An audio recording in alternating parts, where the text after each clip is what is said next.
নামাজে ঠোঁট বন্ধ করে মনে মনে সূরা পড়লে নামাজ হবে কিনা এটা জানলে আপনি অবাক হবেন। ম্যাক্সিমাম মানুষের হয়তো নামাজে একটা মিস্টেক হয়ে যায় একটা গুরুত্বপূর্ণ হাদিস না জানার কারণে। আমরা অনেকেই এই বিষয়টা জানি না। অনেকেই দেখবেন নামাজে দাঁড়িয়ে যেটা করে আল্লাহু আকবার বলে চুপ করে দাঁড়িয়ে থাকে, মনে মনে সে সূরা পড়তেছে কিন্তু ঠোঁট নড়ে না, জিহ্বা নড়ে না। এরকম অনেকেই এই কাজটা করে থাকেন।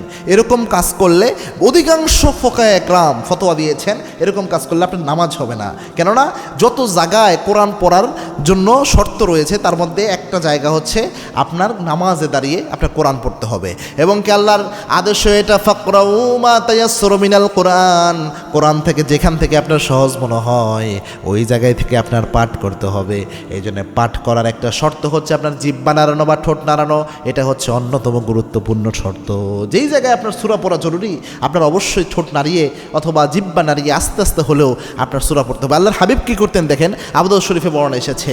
আল্লাহর হাবিবের ব্যাপারে সাহাবা একরাম বর্ণনা করেছেন, আল্লাহর হাবিব সাল্লাল্লাহু আলাইহি ওয়াসাল্লাম যখন নামাজে দাঁড়াতেন, নামাজে দাঁড়িয়ে আল্লাহর হাবিব যখন যেই সূরাগুলা যেই নামাজের সূরা আস্তে আস্তে পড়তে হতো, যেটা গোপনে সূরা পড়ার কথা ওই নামাজগুলা যেমন আসরের নামাজ, জোহরের নামাজ, এই নামাজে আল্লাহর হাবিব সাল্লাল্লাহু আলাইহি ওয়াসাল্লাম যখন সূরা পড়তেন আল্লাহর হাবিবের ঠোঁট মোবারক আস্তে আস্তে নড়তে থাকতো।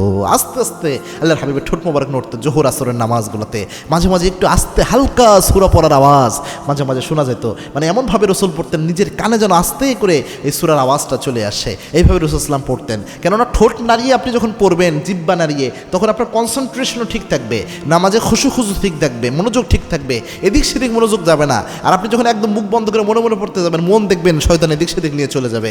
এটাও একটা গুরুত্বপূর্ণ কারণ। এজন্য অধিকাংশ ফোকায়ে একরাম বলেছে কেউ যদি নামাজে দাঁড়িয়ে আল্লাহু আকবার বলে মুখও না, ঠোঁটও না নড়ায়, জিহ্বাও না নড়ায়, একদম চুপচাপ শুধু অন্তরের মধ্যে জপতেছে আপনার আলহামদুলিল্লাহি রাব্বিল আলামিন রহমান রহিম, এইভাবে নামাজ শুদ্ধ হয় না। আল্লাহ রাব্বুল আলামিন বুঝার তৌফিক আমাদের সকলকে দান করুন। আল্লাহুম্মা আমিন।